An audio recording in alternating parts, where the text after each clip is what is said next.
Hi guys, and welcome back to my YouTube channel. My name is Faith, and today we are going to be reacting to a Candace Owens podcast titled Tyrese Gibson's ex-wife says this is the reason for their divorce. If you're new to my YouTube channel, you're highly welcome. Please do subscribe, give this video a massive thumbs up, comment, share, and all that good stuff. And with all that being said, let's just dive right into this video. So women are increasingly toxic, and that is something that was not fashionable to say, definitely not fashionable to say over the last 10 years as we've moved toward this female power mirage. I call it a mirage because females have had power, obviously, over the last 2 decades. We've had more than just a little bit of power. I believe that we are fully existing under a matriarchy, and I've made that argument to you guys many times in the past.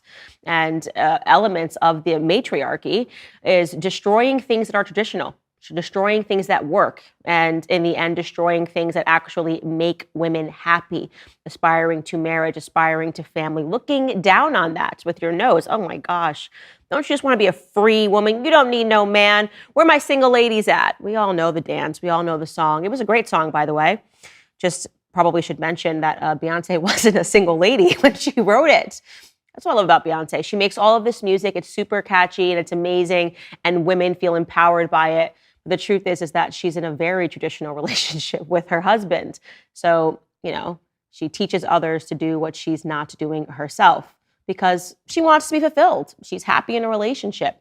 Well, I'm bringing this up right now because a woman who I wasn't familiar with, her name is Samantha Lee, went on a podcast that I'm not familiar with called the Hardly Initiated Podcast. And she was talking about her 3-year marriage to an R&B singer who I used to listen to very much when I was growing up, named Tyrese Gibson. So they were only married for 3 years, and then their marriage fell apart. And then they spent the next 2 years getting divorced. Apparently, it was an ugly situation. Now she's reflecting on that, and she has a little bit of regret. Take a listen. If I had different people in my ear at that time, I would not have made that decision. No. I tried my very best at this point in my life to be what I didn't have in that moment. Women specifically, there will be moments where they'll be like, I'm ready to be done. I'm ready to be done. I'm ready to be done. I can't stand this. He don't do this. He don't do that, blah, blah, blah, blah, blah. And we're just focusing on these things. You don't have a certain person in your life to check you and say, sis, what about this? What about this? What about these strengths? What about what he's not doing? That can get you thinking about the positive aspects of this person that you may not be thinking about when you're upset. In those moments, you need somebody to be the person for that person. Now, obviously, this is not an overtly political podcast that you're listening to. It's probably not political at all, but it made me think about politics because I always speak about really what happens if you follow liberal ideologies, right? If you buy into feminism when you're young and it carries on for too long. And what she's talking about, I know exactly what climate she's speaking of. It is women when they get toxic and they are with one another and they think that their life is going to live forever, that they need to aspire to be by themselves, climb, the career ladder, that the aspiration shouldn't be family. It should be being bad all by yourself. You got it. You got money in the bank. You don't need no man.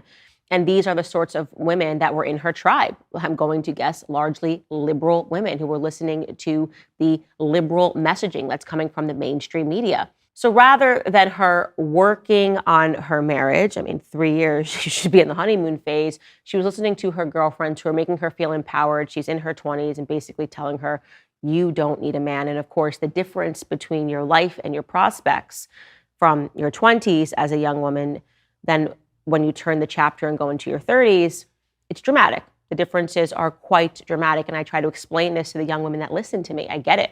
I was in my 20s too.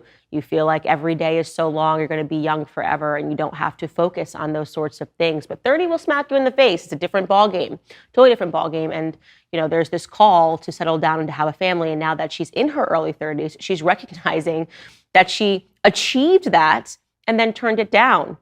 Now, Tyrese Gibson saw this clip making the rounds, and he responded to it. Take a listen to what he had to say.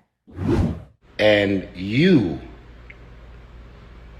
packed up a 1-year-old, put a COVID mask on top of the Ring cameras, and I was literally in an airplane on my way home to fight for my marriage and my family. You're heartless. So obviously you can sense a little bit of animosity there. He certainly hasn't forgiven her. Who would, if that's really what happened? He goes on to talk about how they were not in an abusive relationship. There was nothing there that would make her want to pack up everything and put a COVID mask on a camera and leave with his 1-year-old child, other than the fact that she had women in her ear, other than the fact that she was likely poisoned by culture to believe that this was her moment. This was her Beyonce music video moment, and she was going to show how she could do bad all by herself.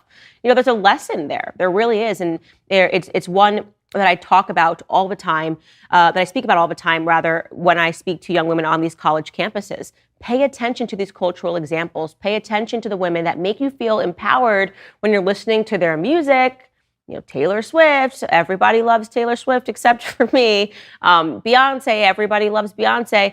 And then actually focus on their lives and see whether or not their music is reflecting their lives. And if it is reflecting their lives, is it reflecting their lives in a positive manner, right? When you look at them, do you actually believe that these individuals are happy and whether they're whole? I understand that they're wealthy, right? I understand that you can earn a lot of money because young women like to hear these sorts of tunes. But if it's conditioning you to believe that freedom is somehow going to render you happier, you are going to be sorely mistaken as you get older, right?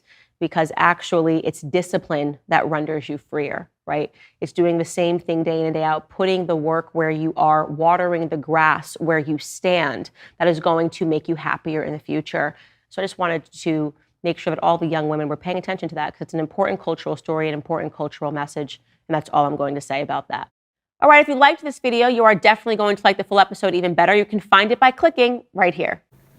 Wow, guys, that was one interesting topic. I really enjoyed listening to this. Like, my advice to young women out there, try to fix the problems in your relationships. You just don't have to listen to all these negative influences by the kind of musics we listen to, the kind of celebrities that we fan and all that. You don't just copy their lifestyles, because most of the things they put out there doesn't even reflect in their life. They just put it out there for the money and fan base and all that, but that is actually not their reality for most of them. Stop following what you see out there and just try to be reasonable. Have positive people in your life, people that can talk to you and advise you in a very positive way, and you know you're going to have the best life ever. All right, thank you for watching this video. If you're new to my YouTube channel, you're highly welcome. Please do subscribe, give this video a massive thumbs up, comment, share, and all that good stuff, and I'll be seeing you in my next video. Bye bye.